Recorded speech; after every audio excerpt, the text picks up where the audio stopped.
Like Gore Vidal, I never wanted to do anything else but go to the movies. Perhaps because Werner Herzog, the brilliant German director, was right when he said that movies can transmit ecstatic truth, a special truth full of deep human meaning. Well, my name is Jim, and these are the Academy Movie Junkies.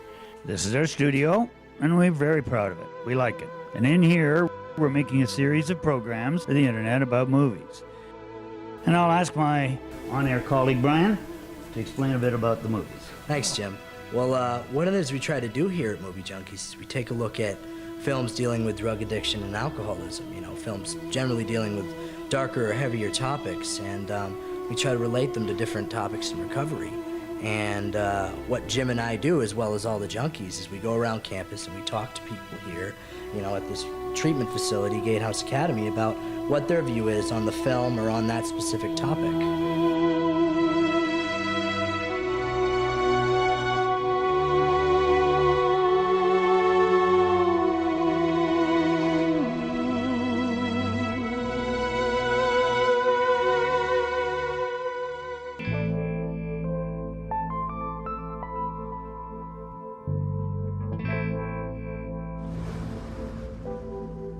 Here is the deepest secret nobody knows.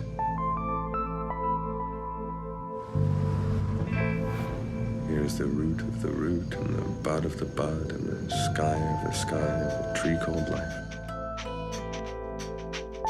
When I first met Candy, birds filled the sky. We wanted to share absolutely everything. I want to try it your way this time. That was beautiful. Does it ever embarrass you, Candy? His naked desperation? I'm gonna stay with you forever. We'd found the secret glue that held all things together. Everything is all right, isn't it? Being so new to the path of wild abandon. She's fine. What happened to that beautiful little girl? What happened? I have been clenching my fist since I was 6 years old!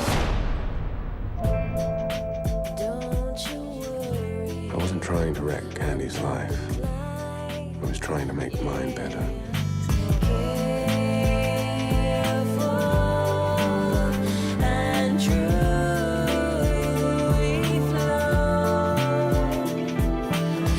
You can stop. You don't want to. When you want to stop, you can't. She was everything to me.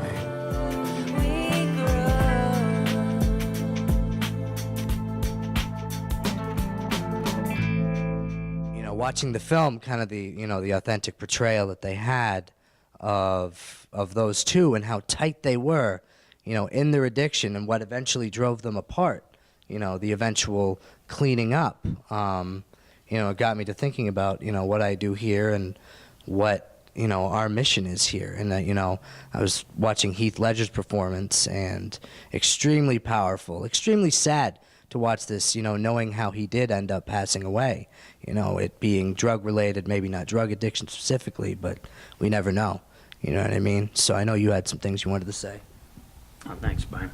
Yeah, I do, because I felt aside from the tragic irony of the movie and Heath Ledger's death, the movie was made in 2006 in Australia, just at the time Brokeback Mountain came out, more or less, I guess, just after. And so Candy is not a well-known movie, but it's not that old, and it is really well done. Jeffrey Rush, Abby Cornish, and directed by Neil Armfeld, and it's, as I said, an Australian movie. But it's a beautiful depiction of a love story between two young people who happen to be junkies, and who become junkies, who become heroin addicts. And in that, you see the descent of the relationship. At one point, the Heath Ledger character says the world is very bewildering to a junkie, and of course, it is.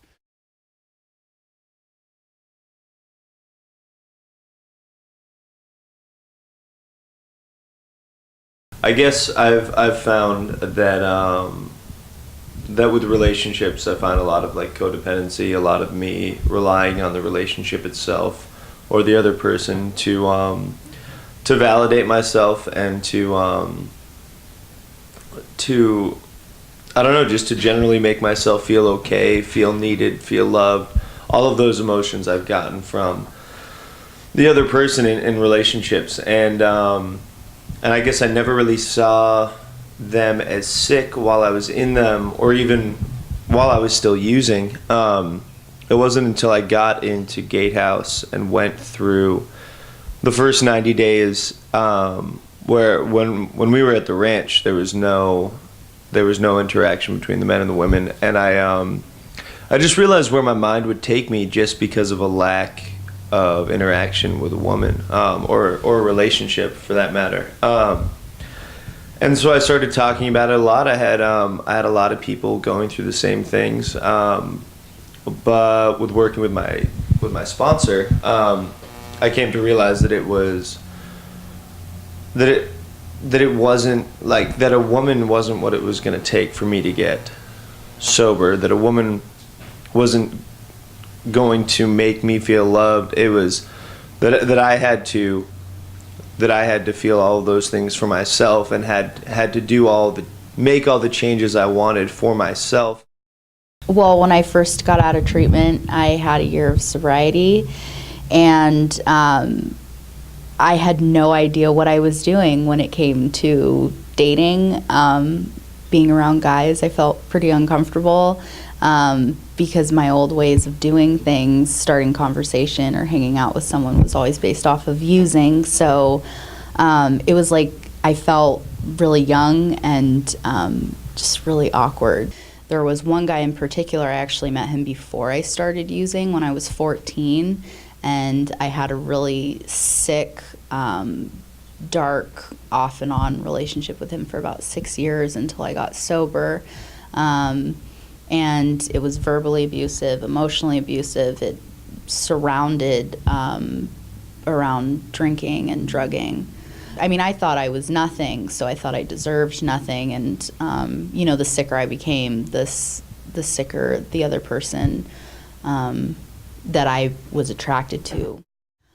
I think the foundation needs to be learning how to love themselves. That was where I needed to start. Every girl that comes in here has zero self-esteem or self-worth, no value, and I practice and try to teach them. Well, I try to be a good example of what a strong, woman is in recovery, and it's about them building their own self-esteem. We have a lot of exercises that they do so that they're not reliant on a guy, and that they don't turn to that validation as their, as their worth, as their value. In order to have a healthy relationship, we need two things. Everybody in the world needs two things to have a healthy relationship. And the first thing is we need to have some high self-regard or healthy self-esteem, and we need to have good boundaries. And if you think about it, if you're trying to get sober, you're trying to get sober through a program like Gatehouse or Alcoholics Anonymous, which is really our 12-step programs are the foundation of Gatehouse. Nobody comes into programs like this on any kind of winning streak, or at least I didn't. I don't know about anybody else, but it's not like I was doing so well out there that I just thought one day, I'm just doing so well, I think I'm going to do something about my drinking. Everybody I know comes in because we're at some kind of a bottom, and that bottom includes all kinds of things, finance, school, everything in our lives has fallen apart. And that doesn't exactly breed well for developing healthy self-esteem. All of us, when we hit a bottom, by definition, means that, we feel pretty crappy about ourselves. We feel pretty bad about ourselves. So healthy self-esteem is about the first thing to go out the window because we've had a series of non-successes in our lives before we got here. And it takes a while to build that back up. So early on in recovery, the first task is through working the steps with a sponsor and doing all kinds of other esteem-building exercises, we need time to get that self-esteem back. And so if we go into relationships hoping for that other person to help us feel good about ourselves, and that other person has the same expectations, it's just not going to happen. It's like two empty glasses trying to fill each other up. So we don't meet that criteria. And the other criteria is, boundaries, having some idea of boundaries. And that's, that alludes to the joke that I just told, that, there's a U-Haul in the driveway. I just met you, and then, suddenly I'm in love with you. In the first, 5 seconds of our eyes meet across the room, and suddenly, you're my life partner, you're my soulmate, we've had a spiritual experience. Well, in the real world, healthy people don't do that.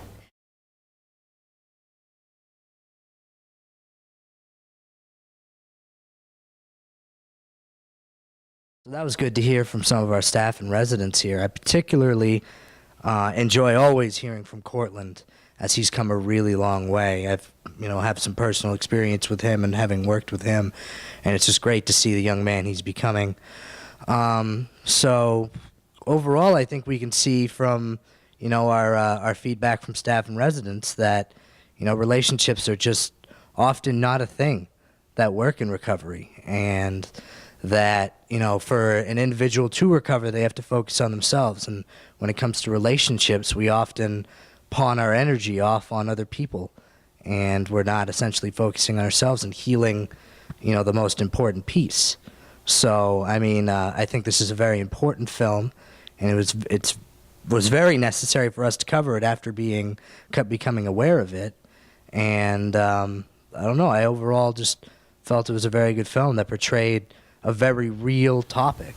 Well, thank you, Brian. I think that's all excellent. And but what I wanted to say was to revisit that final scene when Heath Ledger is crying, and he obviously wants to get back together with his girlfriend.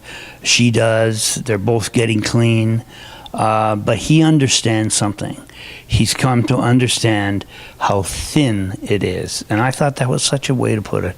That little membrane between, when you're in recovery, between being back into it and being in recovery. And that often it's not possible for two people to do it together. It certainly can be done, but in their fragile states, it was felt by that character, by the Heath Ledger character, that could be done, and he was crying. He was in terrible shape because of it. And so the film ends sadly but hopefully, and I liked it. I liked it very much. And so once again, we are going to do the notes for you. And if you do ask for the notes and you get the notes, you're going to. I'm sure they'll be very helpful in helping you understand how this movie helps us understand the problems of drug addiction and alcoholism. Thank you.